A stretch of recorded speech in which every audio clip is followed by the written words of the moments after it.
Hello, ladies and gentlemen, Nick here, and welcome to this first viewing or first listening overview, first listening reaction overview of Doctor Who Redacted, the 10 episode or 11 episodes if you count the minisode at the start, introducing the series, audio drama series on the BBC Sounds app, featuring the 13th Doctor receiving, as we find out in the finale, a mind virus thing on whilst on a trip, which starts to cause the people she knows to disappear and then eventually be forgotten about.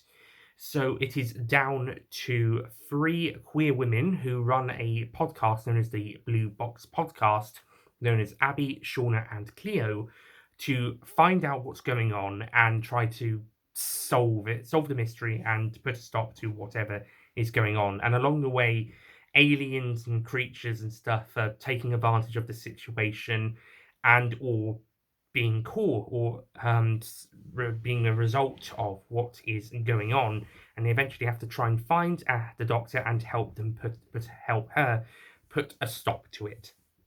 That's more or less the plot of the series, slimmed down to a basic couple of sentences, skipping out maybe some notable moments. I will discuss some of the episodes briefly. If you want full first viewing reactions, opinions of each episode, I have done a reaction video to each one. Some videos are two episodes, episodes 0 and 1, so that's the introduction, but that's only like 2 minutes. So yeah, that could have gone with episode 1. Then 2 got its own one, 3 and 4, 5, 6 and 7, 8 and 9, and then 10, which was done before this, whilst I'm on holidays. So as promised, I'm doing this. Well, I say I try and do it if I could. But here we go. So, yeah, and as I mentioned at the end of my final episode reaction, Salvation, I will maybe try and do some mini scores and a mini ranking of the series, if I can at the end. So, yeah, but this is also based on first listening reactions to each of the 11 episodes, including the introduction. Not full on reviews. That might happen later down the line, possibly. So these opinions are of after first listening to each episode. So starting off with the introduction, just to quickly get it out of the way.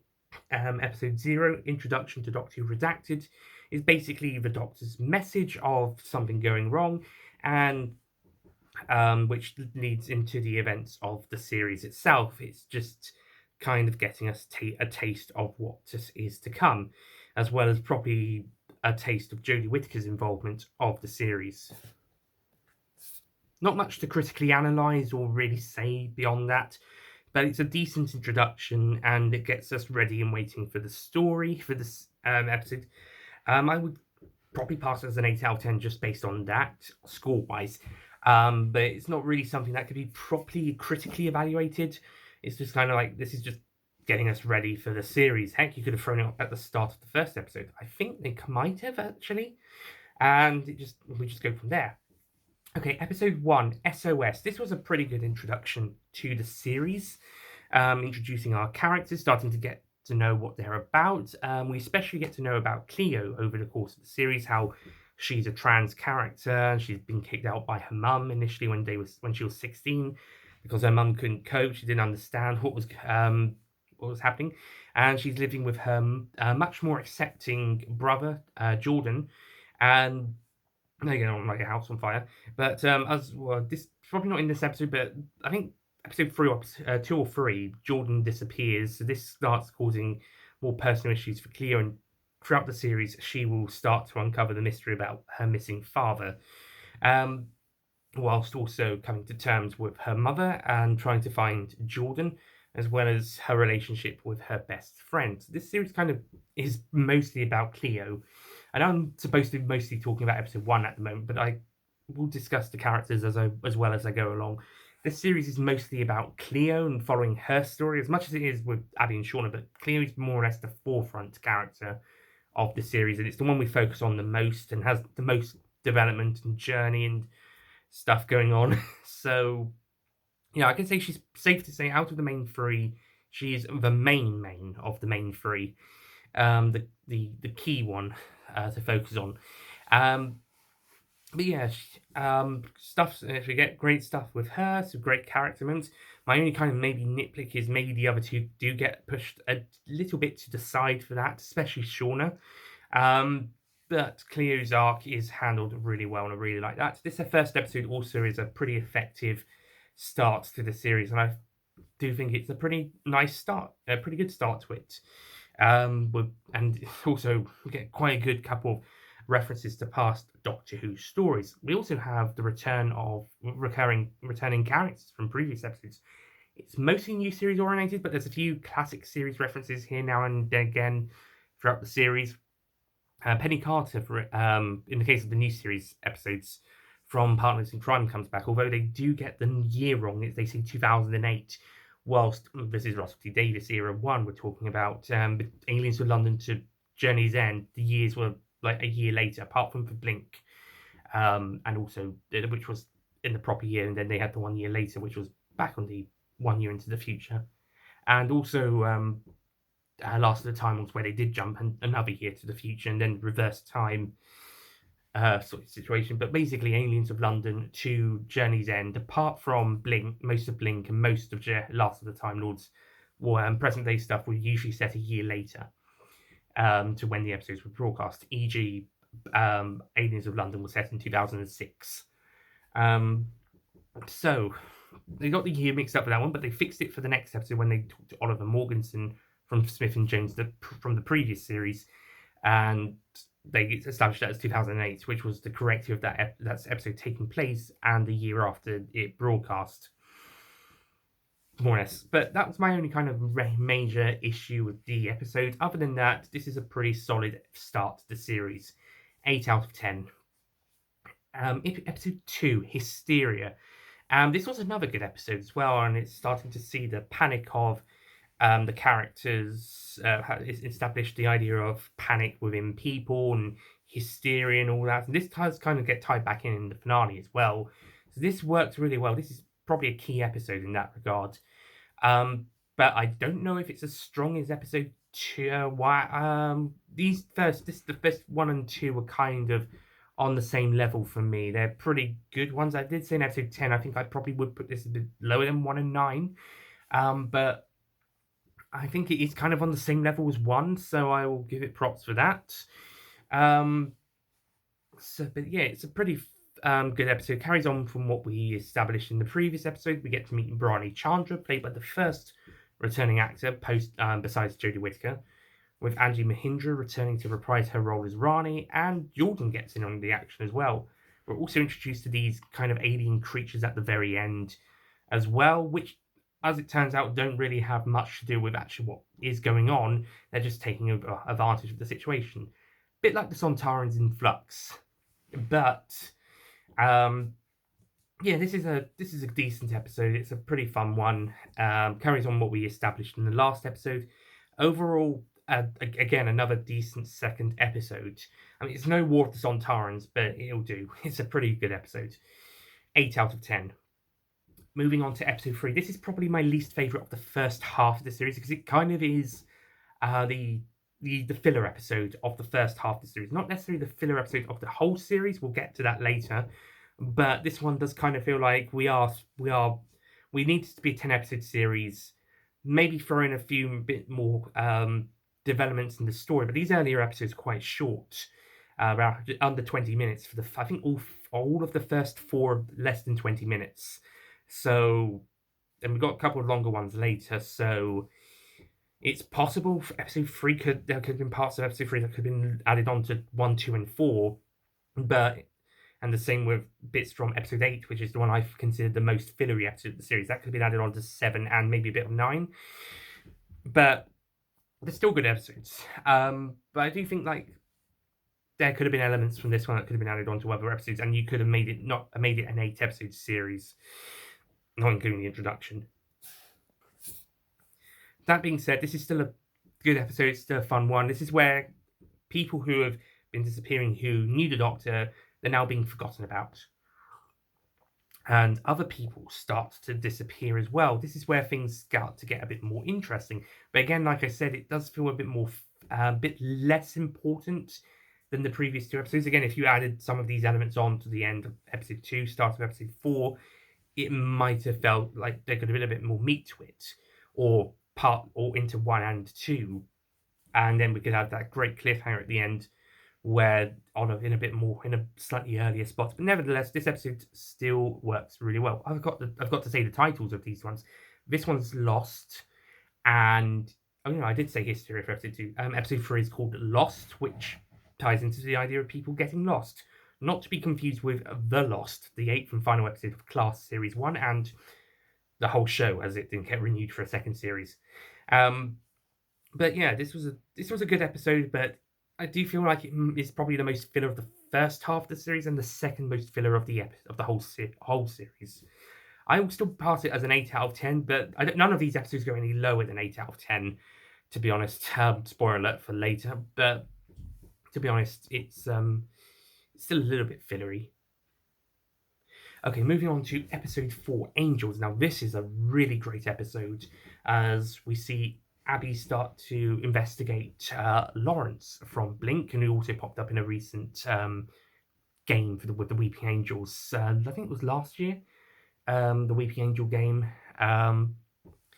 But I can't remember its title. But episode 4, Angels, is a really great episode, really tense. Angels, again, are kind of being affected in this episode, just like the Flux stuff in Flux. Except that one was more tied to the Division, whilst this time around is more like what the Sontarans were doing in that series. But yeah, it's some pretty good stuff. It also could be a semi-sequel to that Weeping Angel game, depending how that ended. I don't really know how that game ended. So comment down below if you do. But it could act like a semi-sequel to that, possibly, and another semi-sequel to Blink. Freaking messages. But yeah, this was a really great episode, and also this is where the main 3 characters, we saw them as kind of a unit anyway, but this is where they really are getting together to go and, 2 of them getting together to go and help one of their own who may be in trouble as they start to investigate what's going on. Now, this one could also be seen as a little bit filler as well, maybe in places, but I think the tension and the camaraderie of the characters really ups this episode's standards up above some of the other episodes of this series. A really great episode and a great cliffhanger at the end as well. I'll pass this one at a 9 out of 10, and another strong Weeping Angel outing of the series, of Doctor Who. Not all of them are strong, Angels had but yeah, this was a pretty good one.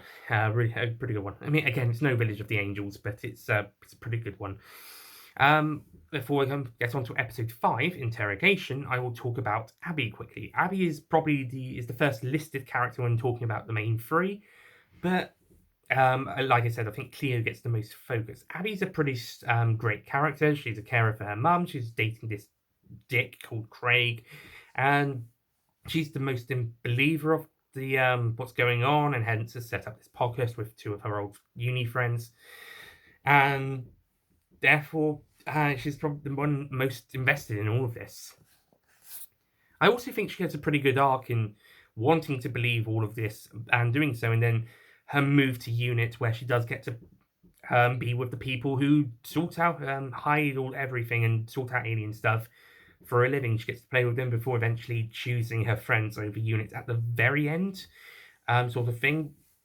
Sort of a situation. We do kind of get a bit of a conflict between the main 3 around the middle because of her interest with Unit. More on that when we get to episode 6. But yeah, I think Abby's a pretty well-rounded character, more so in the first half of the series to get more development of her there, outside of her interest with aliens and stuff. But that's fine. I think she's a pretty well-rounded character. She's the second most characterized of the main 3 of this series. I'll get back to Shauna in a bit. Let's just move on to the next couple of episodes first. So episode 5 is where things take a drastic turn with Interrogation, when Unit, of all people, kidnap the main 3 and interrogate them on what they know about what's going on. And they themselves don't know what's going on, and they hire some pretty nasty, brutish guys to extract information from 3 innocent civilians who are unarmed, and only one of them actually knows what the heck they're talking. The unit people want to know. Yeah, pretty much. And the unit people, I mean, they don't really use that much brute force violence most of the time, but it's still unsettling and it's quite uneasy to sit through.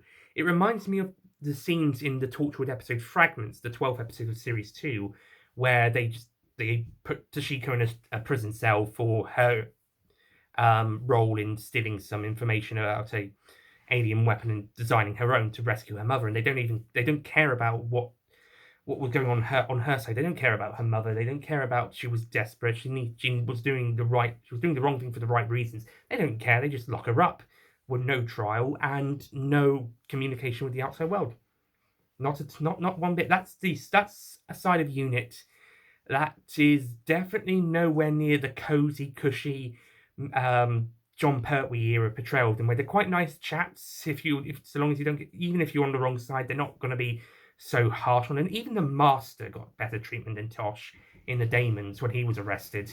He got better treatment, and then cut to 2008, 2009, whenever the episode's set, and they're pretty mean in that episode. And we follow kind of that here. It also feels like a similar feel to the 2004 to 5 unit audio series by Big Finish, I'd done a review on Universals about that, and I did say it felt like a proto Torchwood because it felt more like what Torchwood would end up doing in some sort of basis, and there was some pretty mean unit people there as well.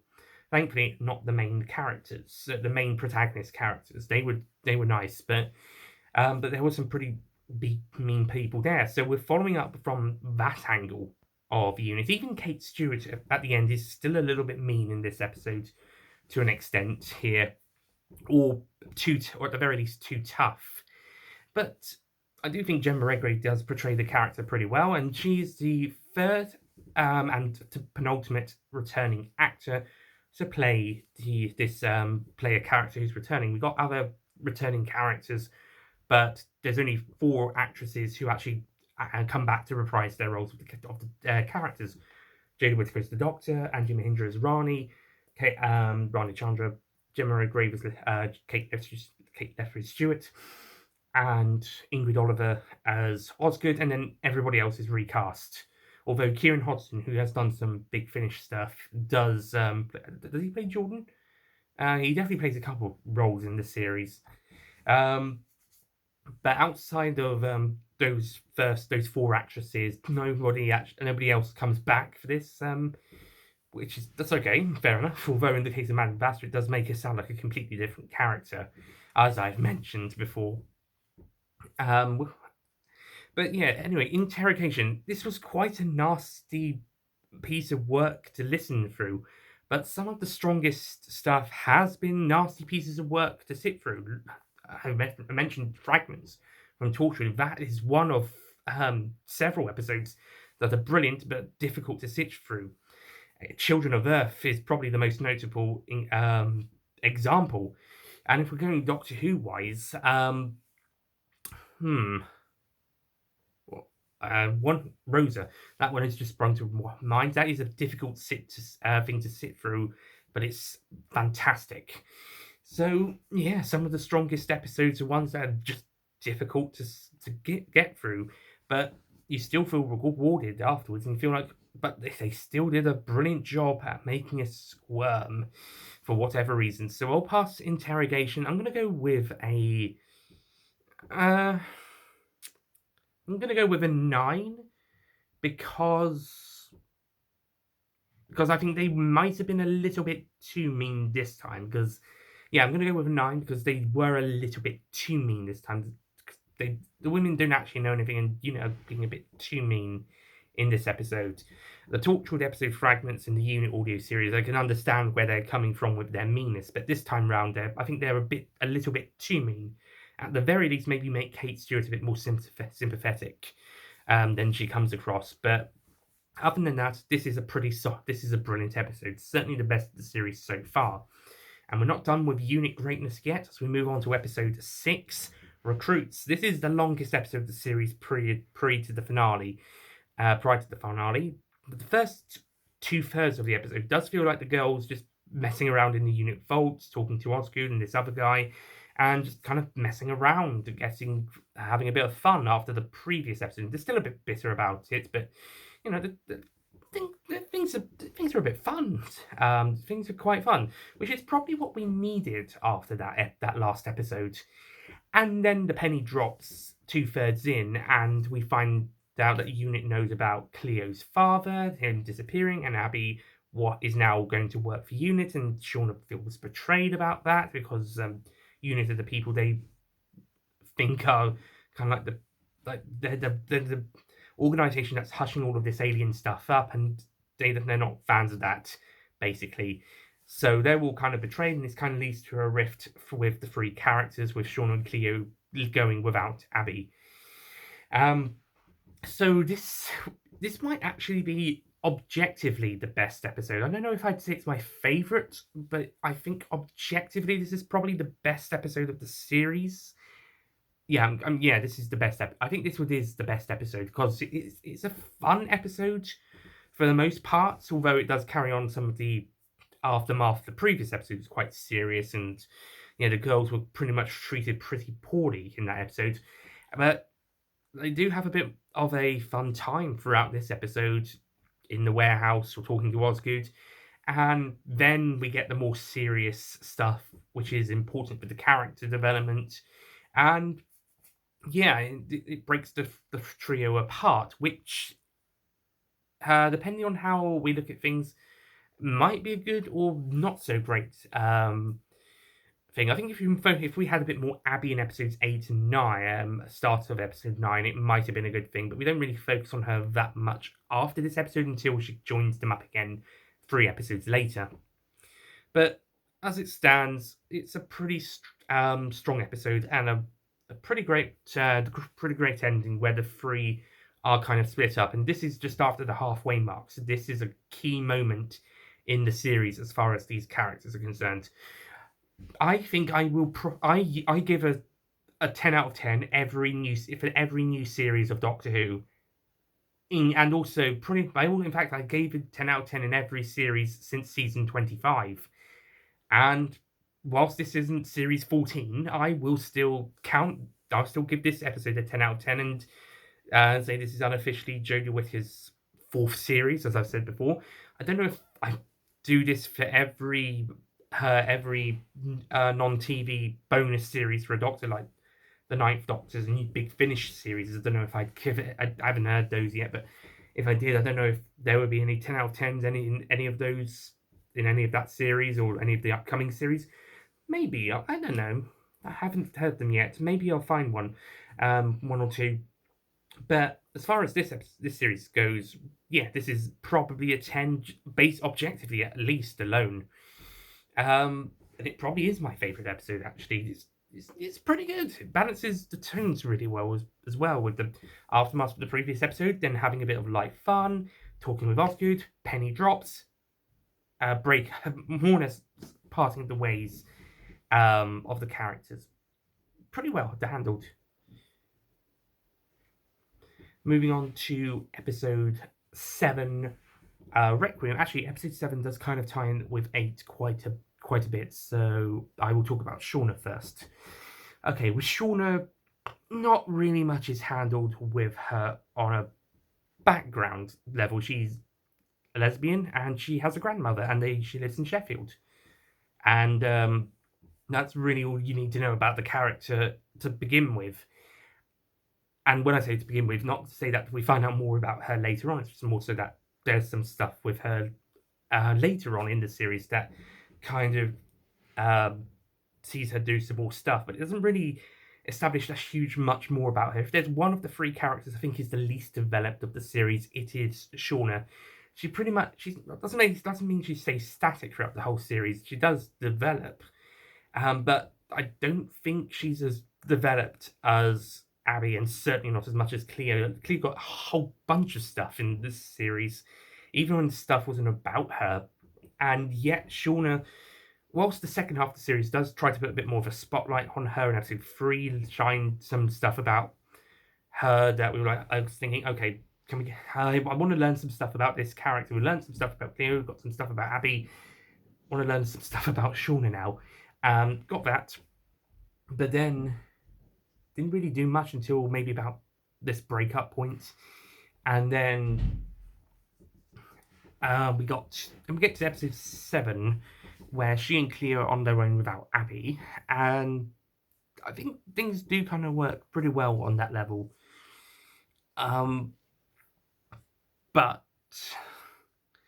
I still think she's probably the least developed of the 3 main characters, but she's still got some good moments in there throughout the series. So sad to say. That being said, moving on to episode 7, Requiem, where Abby and Shauna find this kind of this chat group led by someone known as Requiem about people who in their lives who have disappeared, and they go and attend one of these meetings and talk about it. Meanwhile, Abby and Osgood, I think Osgood is in this episode, find these ghost-like creatures and examine them. Also, the Doctor tries to contact Cleo. She's done to do this before as well throughout the series, but this is the one where they actually get through to her before the finale. So Requiem is another solid episode in this series, and I like how the ending kind of implies Requiem could have something to do with all of this. She might be behind some of this. And yeah, this is a pretty good one. It does maybe feel like a little theory to begin with, a bit like Angels, but it works pretty well. This is a pretty solid episode. It's a really fun one as well, and yeah, it starts moving the plot into a new direction with the introduction of the ghosts and the mystery of Requiem. A pretty damn solid episode, and another one of my personal favourites of the series. I will pass this one at 9 out of 10. I don't think they're all perfect, even the last one, but yeah, when I say last one, episode 6. But yeah, this is still a really great episode. Moving on to episode 8, Ghosts. Okay, this one I just felt like was definitely the filler episode. It's Shauna and Cleo go back to London to look for Cleo's mum, and eventually they encounter the ghosts who are starting to pop up everywhere. And Requiem turns up and reveals she's Madame Vastra, played by a completely different actress, so she sounds completely different, which would be fine, but for me, the actress makes it sound more like a pissed off Leela, who's also a bit bored, rather than Madame Vastra. The character is also kind of slightly written a little bit differently. She's definitely, again, written and performed more like a bored and pissed off Leela, rather than Madame Vastra.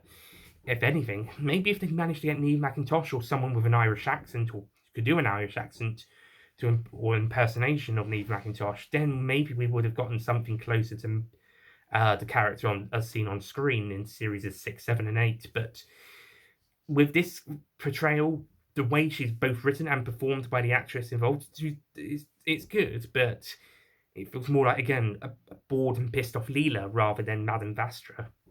At least the Madame Vastra I knew. I haven't heard her Big Finish audios yet, or read the books, or comics, apart from that one from Doctor Who magazine. That was a good one. But yeah, it doesn't feel like the Madame Vastra I knew from series 6, 7, and 8.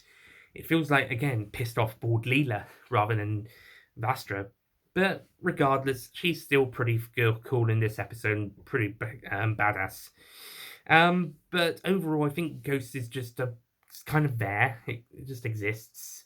It's mostly there to set up the ghost stuff that was kind of introduced in the previous episode, and there's also the explanation about, actually that's in the next episode. But yeah, episode 8 is kind of just there. It's to fill some runtime, I guess. It's well handled, but it is kind of there. Actually, I changed my mind. I think I am going to give this one a 7 out of 10. Sorry, actually, this one is probably the one I do rate the lowest of the series. Okay, so I take back what I said about none of the episodes being lower than an 8. None of them are lower than 7. But yeah, it just feels like it's filler. It's fun filler, but filler regardless. Episode 9 is Rescue. Things start to move back into play with this one, with a solid episode where we carry on from where Ghosts left off, and then eventually seeing the main trio reunite, and Abby joins them and Vastra in trying to get away from the ghosts, go underground and make this oracle creature thing.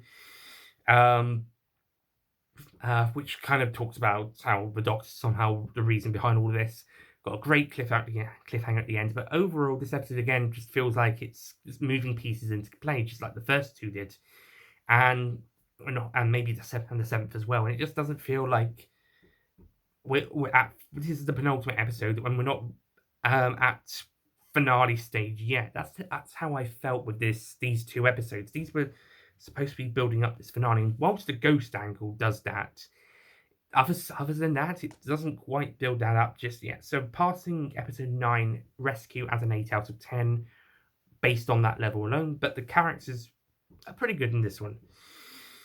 Okay, and now episode 10. But another quick thing, other characters across this series. So I briefly mentioned other characters, but we got some good stuff with others. Like the Doctor's also is pretty great. But all the returning actresses do great in their roles. Jordan's probably my favourite supporting character outside of the returning ones. He's quite a fun guy, and I like the interactions with many of the other characters. Mostly earlier on in the series, later on in the series, it focuses on the main three, and maybe some other returning characters. But we do get quite a few plethora of great characters across this series. I also think how the stuff with Cleo's mother is all handled really well in the last episode, and how that's all resolved. And Abby and Shauna's arcs are kind of nicely wrapped up in the end as well. Maybe not as tight as Cleo's, but certainly, yeah, they'll do. It's nice enough packaging. But yeah,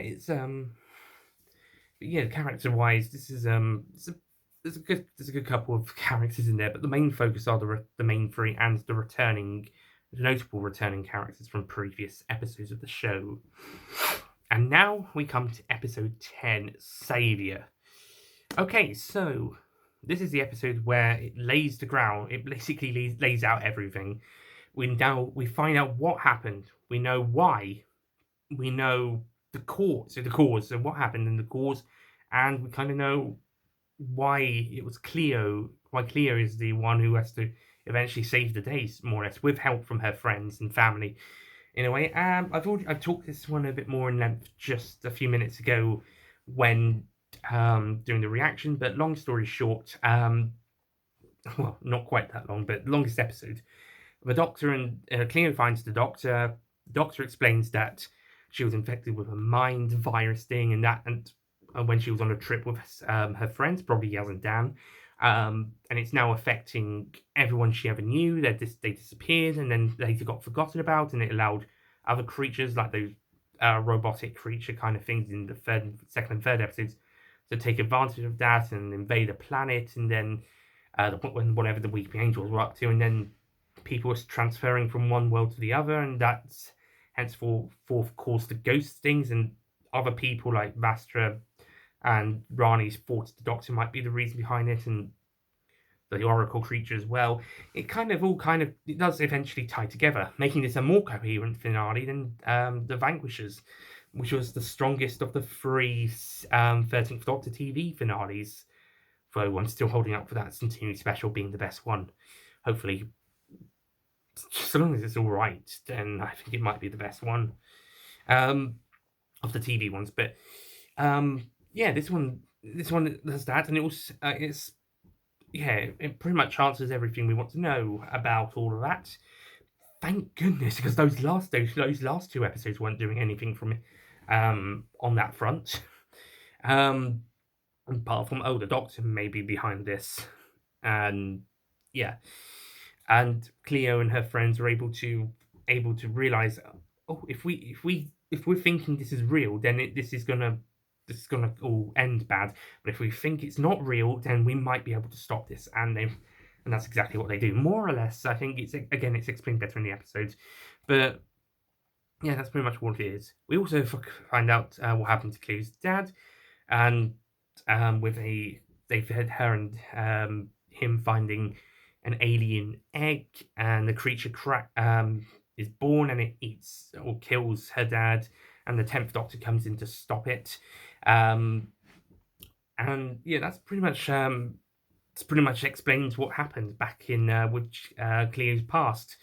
And so we got all of these answers, and again, we wrap up her arc, and her relationship with her mum and brother. My only kind of, I guess, real kind of nitpick I do have, I forgot to mention this in the reaction, is the 13th Doctor saying, when she's talking about truth being stronger than lies, she does perform it, and it's written and performed again, like it's the 13th Doctor is preaching, like she does in her TV episodes, especially Orphan 55. I do agree with the message, but the whole line's about standing up to people who lie and so forth, and just speak the truth, that sort of a thing. It does feel like this is another one of those cases from the TV series where the 13th Doctor is slightly preaching to the choir, just that bit. Definitely, I don't know what it is. It's definitely worse with 13 than it is with some of the other Doctors who have done this. I think the other Doctors make it feel a bit more natural, like John Pertwee talking about don't make war a game sort of a thing, that sort of message. That feels a lot more natural when he's talking that to the files, when as opposed to 13 talking about global warming at the end of Orphan 55. It just felt more natural. The 13th Doctor ones don't really feel natural. I don't know if that's an issue with Jodie Whittaker or the scripts or both. I don't know what it is. And it seems to be a problem this episode seems to has as well, which is a shame. It could have been a great message, but again, it feels like 13 is preaching to the characters and by extent the audience, just from the way it's written and or performed. I don't know why. It just feels that way to me. It just feels like another, not as bad as Orphan 55, but it feels like it's on that same level, or almost on that same level. Other than that, this is a pretty strong episode and a really great way to wrap up this series. So I'm still going to pass this as a 10 out of 10, despite that nitpick of the preaching. But it's still a good message, regardless. It's just the execution. Redacted. Overall, this is a pretty strong series and great LGBT representation. I hope LGBT people felt that way and enjoyed the series, and hope it was a pretty good one. And it's a bit different, isn't it? It's focused on these characters we never met before. They're the people who'd be in the crowds of normal episodes who, if they were watching, yeah, it's a bit different in this big scale event and these less well-known characters. Well, they're probably going to be more well-known now. Trying to sort this out. It's a pretty cool series and pretty interesting as well. I enjoyed it, heck of a lot. when I actually got around to listening to them. But yeah, they're pretty good series. A few niggles here and there, and maybe the series could have been 8 episodes instead of 10, just for the way that episodes 3 and especially 8 kind of meandered a bit. You could have added bits of them to episodes either side or earlier on. But regardless, this is still a pretty strong series. Ranking wise, 11. Okay, so ranking each episode, I will include the introduction. So number 11 would be Ghosts, basically just because it does feel the most fillery episode of the series. Then episode 10 would be the introduction, because that's an introduction. It's fine, suitable, passable, whatever. But it's a pretty good one, regardless. Then number 9 would be Lost. Feels a bit fillery, but it's got some good stuff, and stuff starts changing as the episode halfway through. Things start to change, and people start being forgotten about rather than just being missing. Good turn in the story. 8th place, I probably would put the first episode. A good start, a good intro. Actually, no, sorry, I put episode 9, Rescue. It's a good one. It's moving the pieces into play for the finale, but overall, again, it doesn't have as much as it's a penultimate episode that doesn't have as much stuff going for it, leading to a finale in this multi-story arc. So basically, Ascension of the Cybermen. If you took out there's basically Ascension of the Cybermen. If you actually, no, that's a bad example because that did start to build to a finale. Actually, Ascension of the Cybermen of what we got, because it was only building up to the Cyberman stuff, but there was something else going on that could have been explored a bit more, and I'm not talking about what was happening in the Brendan stuff. Okay, I think I kind of lost myself just there for some seconds. Okay, well, was I? Anyway, so actually, I decided to put episode 9 at 8th spot. So episode 1 is actually going to be 7th. So I think SOS is a pretty decent introduction to the series and the characters, and it's a pretty fun one as well. Number 6, I would put episode 2. I think it's slightly better than episode 1. Just moves stuff along, and yeah, but they're kind of on the same level anyway. Have I got that right? I've got that language. Yeah. 11 is 8, 10 is 0, 9, 3, 8 is 9, 7, 1, 6, 2. Yeah, okay, that works pretty well for me. Yeah, I think episode 2 is just maybe slightly better than 1, but they're more or less on the same level. Just okay, maybe number 2's on a mezzanine level.